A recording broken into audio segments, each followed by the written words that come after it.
Good morning, my lovely friends. It's high roasting time. It's a rather rainy, chilly-ish morning, but there's nothing wrong with it in its own way. If I put it by contrast, I might be preferring the sunny warm, but really if I look around, everything's wet, including my firewood, and so there's not as much you can do for sure, but a lot of my work today is indoors, working on the carving. I got a few errands to do in town to help out a friend, and I'm going to squeeze in a shower at my friend's place. She asked for a little bit of assistance, which I would do no matter what, but I just said, okay, I'll trade you for a shower and a shave. So I'm getting a shower and a shave today.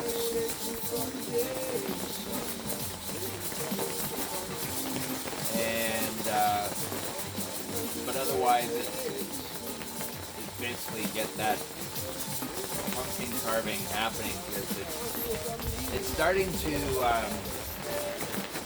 develop a skin over it from whatever the conditions are that it's under. Hang on. Hold on. Am I still? It's always this battle, staying in the picture, but trying to get myself at least not so far away. I could, I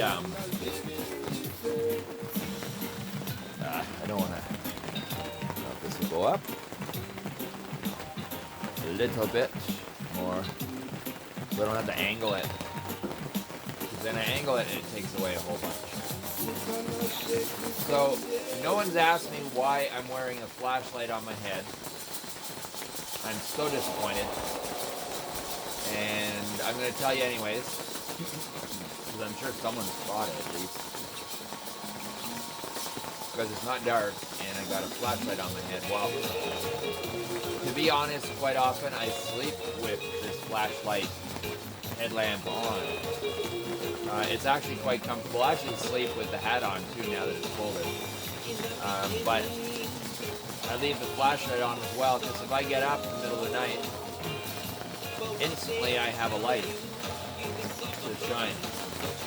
If I want to go out for a pee or what, check on the dog, whatever.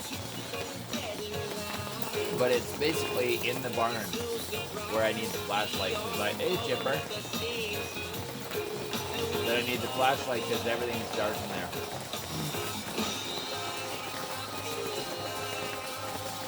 And I just had a thought. My dogs are inside, and I do have some meat sitting there. I think it's frozen enough that even if Thor decided to obsess over it, it's not going to be a disaster. So hopefully I'm okay out here for a bit.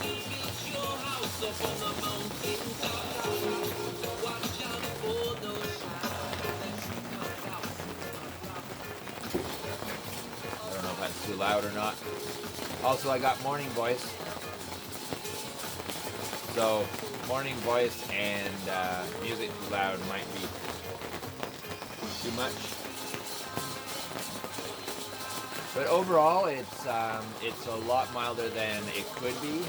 So my hands do feel a little bit of a freezing feeling over time, but not anything major.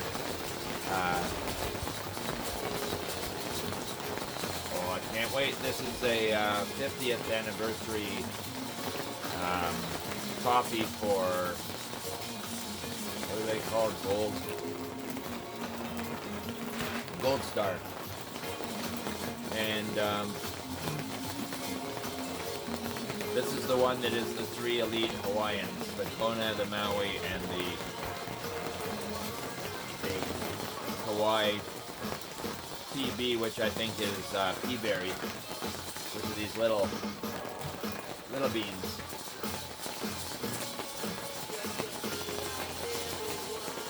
should check on these beams just because I haven't been paying attention. Okay, good. I'm exactly where I thought it would be, but there. They look lovely. How's everyone out there? How's everyone doing with all the situation at hand? I noticed when I went into town that you got to have a passport now for going to a restaurant. That's okay. I'm really not about restaurants and stuff. My whole journey here is about being self-sufficient and a low impact, low footprint on the earth. So that doesn't bother me at all, but I'm just observing it. It's kind of interesting. I'm just curious how other people are dealing with either being allowed in because they have a passport or not being allowed in because they don't. Either side, do you feel like there's a bit of a tension because of the difference, the division? I'm just curious, not being in the city, so I don't notice these things. But I'm sure there are tensions. Definitely a lot of people got pressured into getting the vaccine to keep their job and various things like that, which of course is not breaking the law. It's all mischievous, conniving plans of our government. Here I am talking about what I said I wouldn't talk about, but fuck it. I think they're all assholes, actually. And people who get the vaccine, yes, you're doing what you feel you have to do, but keep in mind you are also endorsing their actions. You cannot hide from that. You are endorsing their actions. Not saying it's easy. I'm not saying I would do what, I'm not putting myself in anyone's position, but I am stating that those of you that get vaccinated accept that at least that you are endorsing and supporting these corrupt actions of the government and others for whatever it's worth. We all got to live with our decisions, and we all got to not point fingers. So that's what I'm doing. Living with my decision.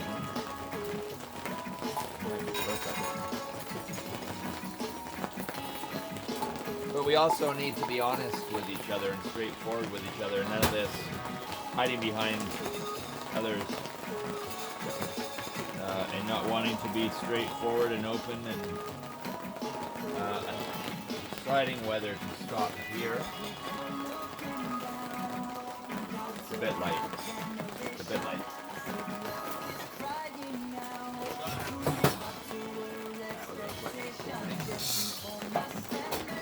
Yeah, maybe I'll just bring it to that topic.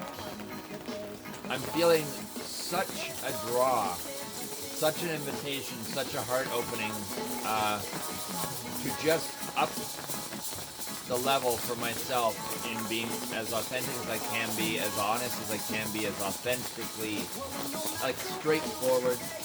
Obviously not saying things that are not necessary. I don't have to say everything, like I got an itch on my butt right now.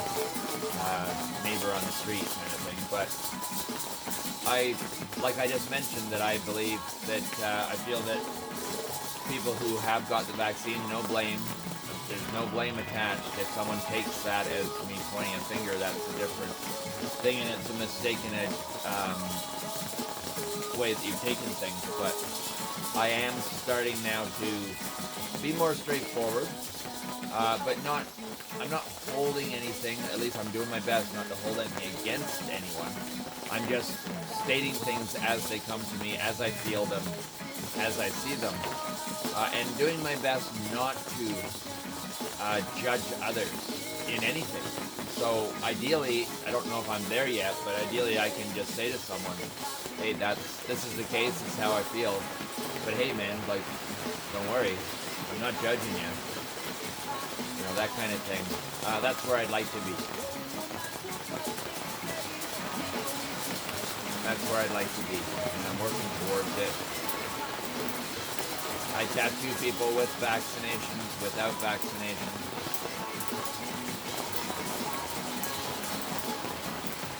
I don't discriminate.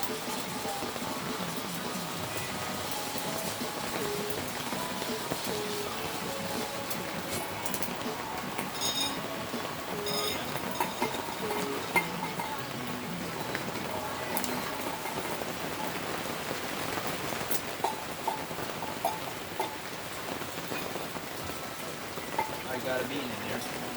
A bean. Look at that. Look at that. Listen.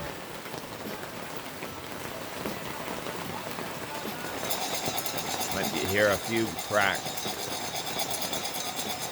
Oh, it looks absolutely beautiful. Check this out. A bit dark, but actually, I could probably get some light on it. There you go. Smells absolutely amazing. Turn off the light so I don't shine it in your face. There. Now we've got our roasted beans. Put that back on for a little warming up.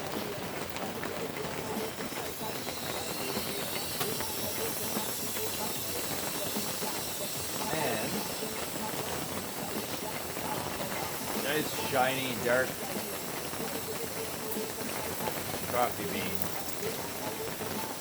One little tea berry in there, waiting, holding off. So coffee houses, I've been spreading this news here, there, and everywhere.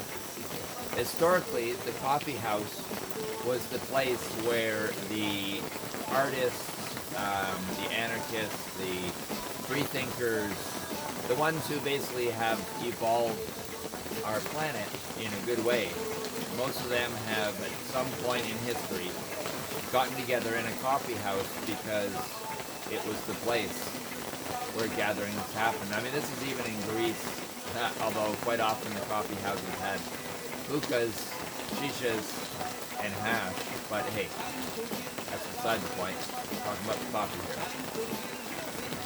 And that's where you'd find all the stimulating conversations, all the creative thought, all the new ideas, all the thinking outside of the box. And that really, really amped up my interest in coffee. Just that whole social, political aspect was amazing. It's also more recent history in the States with patriots, American patriots, and the British rule, because the Brits, lovely little Brits, I've got a lot of it in me, so I can't, not pointing fingers, just they are good little meddlers, have been and probably will be. Though the Prime Minister has got no balls, that's for sure. But anyways, the Brits held extreme taxes over the Americans, the new Americans, and the American patriots said, screw you. You're taxing our tea, so we're going to drink coffee. And that's how they started. So coffee is, whether you like it or not, woven in to the fabric of our being. Oh, I thought I was spilling something. It was water coming off of the roof there. Gotta get this nice and hot. I don't want a cold coffee. But I don't have a lot of water. It's that warm. Shit. I'm using up the water though that I want to use for coffee. Oh, I know this is going to be a good cup of coffee because I've had it many times before. Love it. There we go. Oh. Wow. Whoa, it's a bubbling over. But can you even see?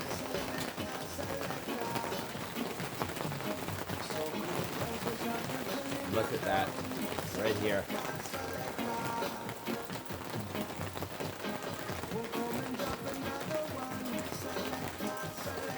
Yeah, so good old American patriots way back said, fuck you Brits, we're not paying your ridiculous taxes for our tea.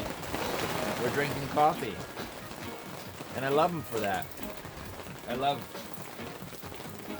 people that don't take shit throughout history and in a creative way, obviously. Not just to be assholes. And I'm sure there were those who loved the Brits so much that they thought that was preposterous. Preposterous. How dare they go and drink coffee and not our highly taxed British tea?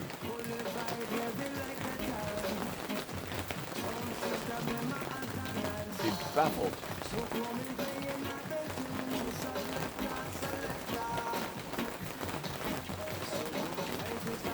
So that is what one of the aspects of coffee that really inspires me, because we're in a position now where, you know, I was talking to my sister about my mother and how my mother is, as she's gotten older, she's gotten more fearful, and although when she was younger,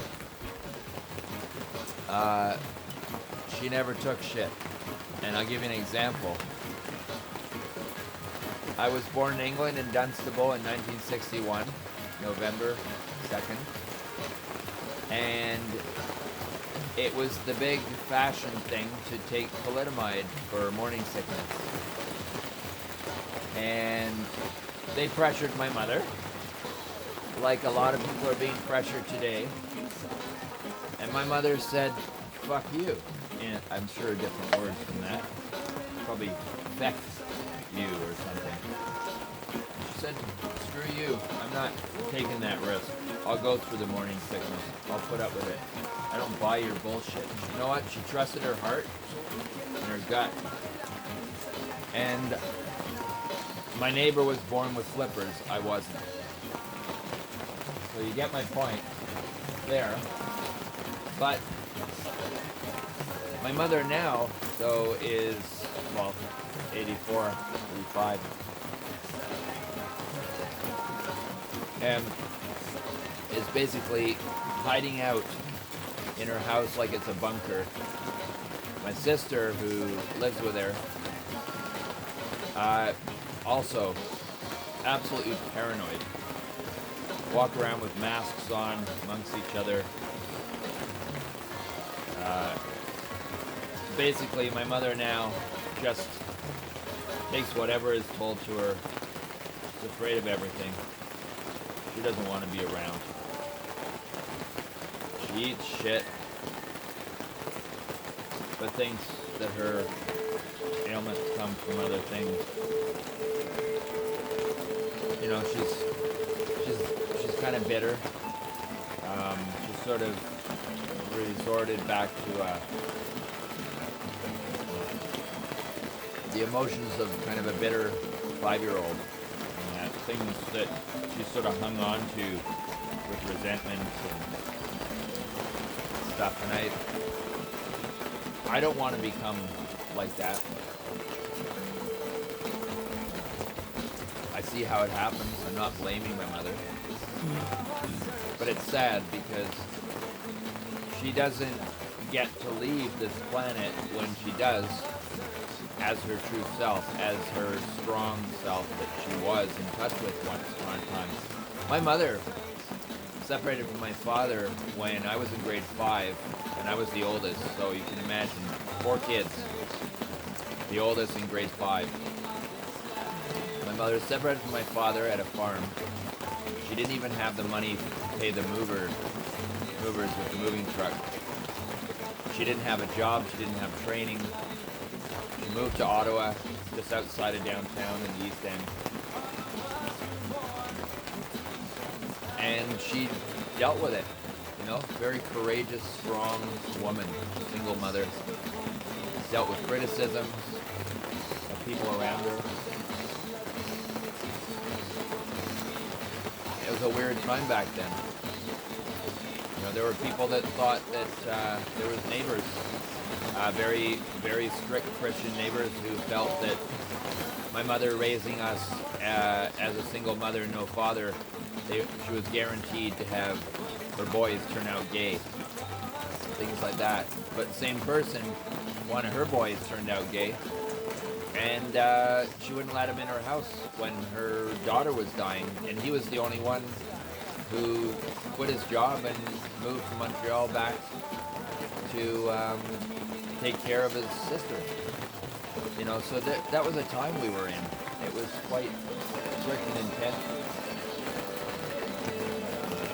The condominium that we lived at decided they'd have a ruling for no pets at one point. And me and my brother and my sisters got out there and we started a protest with placards and everything. You know, we want pets. There was someone that was on the board, his last name was Goyette, so we were like, we want pets, not Goyette. We want pets, not Goyette. Oh, God. And that other mother wouldn't let her kids be a part of it, even though they wanted to. So my mother was a really strong woman back then, wouldn't take shit. Now she's a very wonderful person, don't get me wrong, but she's bitter. You know, I talked to her about one of my sisters, and she holds bitterness, like resentment, bitterness, quietly, until some conversation brings it up. I don't know where that came from, but I study these things as best I can. They're in front of me. Because I don't want to become that. I don't want to encourage that in others.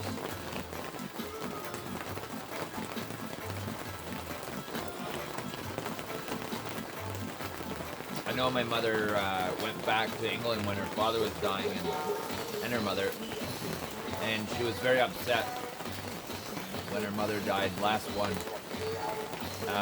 because her family all kind of judged her and said, well, you were never here, we did all the work, so you get this little piddly thing, or something that's just sentimental value but nothing else. I'm giving all the valuable stuff to the brother and sisters who were here.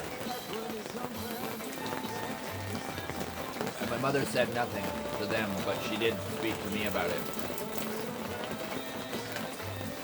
And it was horrible for her. She didn't know how to deal with it, but she just took it and internalized it. And I wonder now if she will continue that tradition of that which upset her so much, or whether she'll balance her inheritance out amongst her kids like she wanted it to be. Like, who knows? People change. Quite often people will adopt a pattern that happened to them that they didn't like, and they feel that by adopting it themselves, they've smoothened that out, and now they've accepted that there was nothing wrong with that, because now they're doing it as well.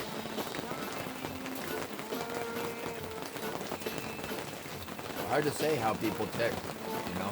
Pressures, it's understandable, pressures over a lifetime slowly change a person quite often. I want to change, but I want to change for the better. And I have reasons why, many levels of reasons why.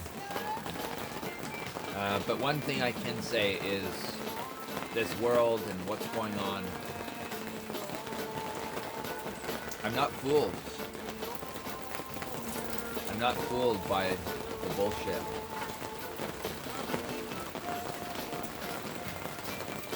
I can't say that I know exactly what's going on. They've definitely done a very good smoke screen. They have covered that. They pulled it off very well. it's interesting that only one group questioned why others don't notice it, but it is what it is. It's kind of novel in one way, and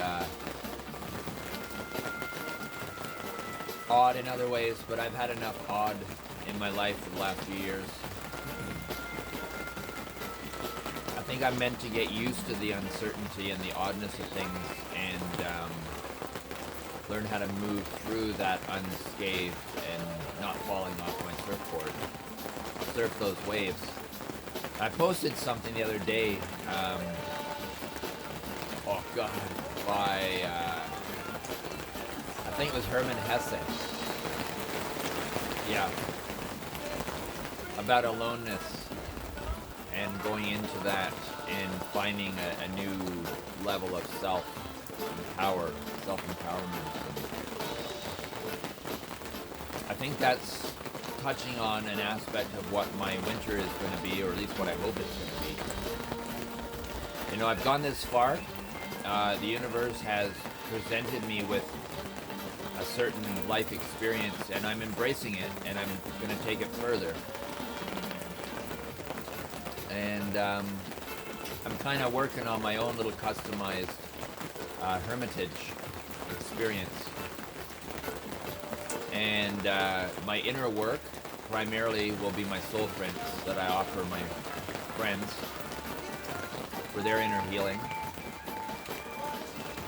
And the rest I'm going to kind of do a patchwork of Wim Hof Iceman stuff and just general sort of Vipassana type just awareness. And I've followed Dr. Jacqueline Hobbs, sometimes known as Oracle Girl, as I've followed many free thinkers and people out there, and I really enjoying or really resonating, especially with a lot of stuff she's saying, as I am with Wim Hof. So it's the people that it keeps coming back to me, and my heart's telling me kind of play between Wim Hof and Oracle Girl, work on my book, do my soul prints, and anything else I can do. I have a feeling the colder parts of the winter, it's going to be too cold to work on the carving of the door, but I think I'm going to be able to squeeze in some door portal carving as well. I've got a lot of ideas in preparation. I'm just so excited about what's coming next. I'm talking to an amazing artist, illustrator, Paul Thompson from Toronto. Fucking fantastic work. And I'm considering, already talked to him about it, I'm considering having him do the illustrations for my book. I just love his illustrations. I love the style. They say something to me. They speak to me. He's literally illustrated certain things that have happened before they've happened. Before I even knew they would happen. Before I even knew I would be interested in an aspect of what he illustrated later on.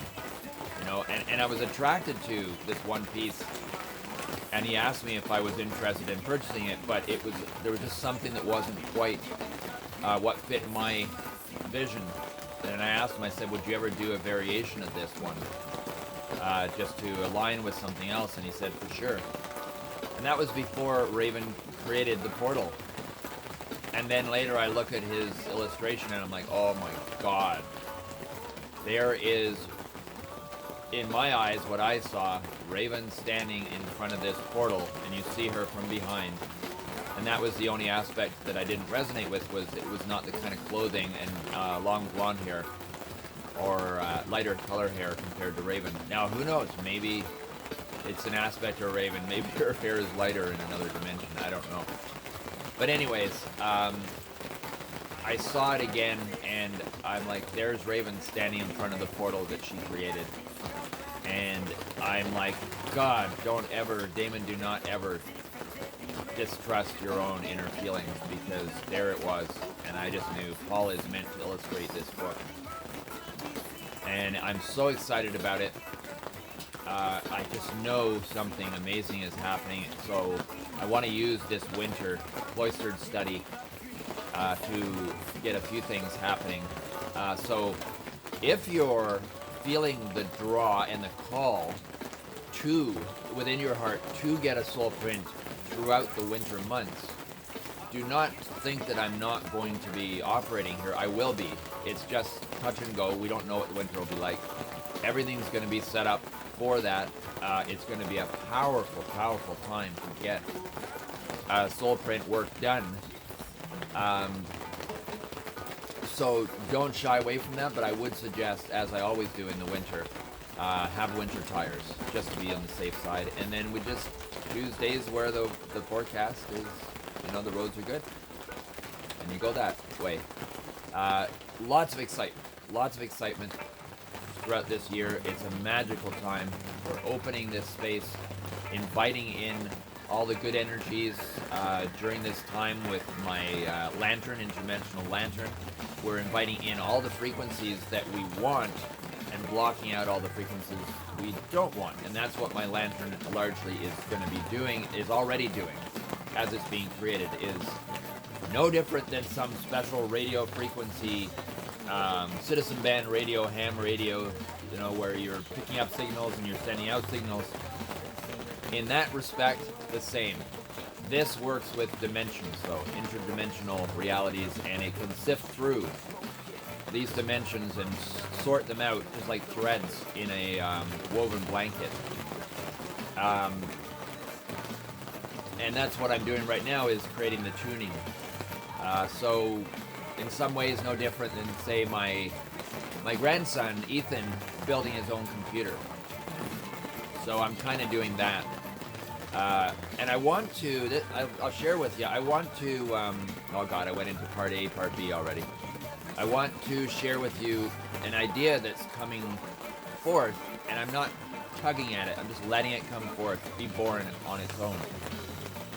And on its own little golden thread, like a vine. And that is creating, at some point, I want to create art, sculptural pieces that would go in a house, in an apartment, in a living space, in a car, and they're for the purpose of balancing those frequencies, and very much like having your GPS in your car or in your house. It's going to organize those frequencies and, in that sense, heal. Sort things through, give you less resistance where you don't need it, give more clarity where you do need it, tuning in more to your heart frequencies, and just makes things that much easier to do.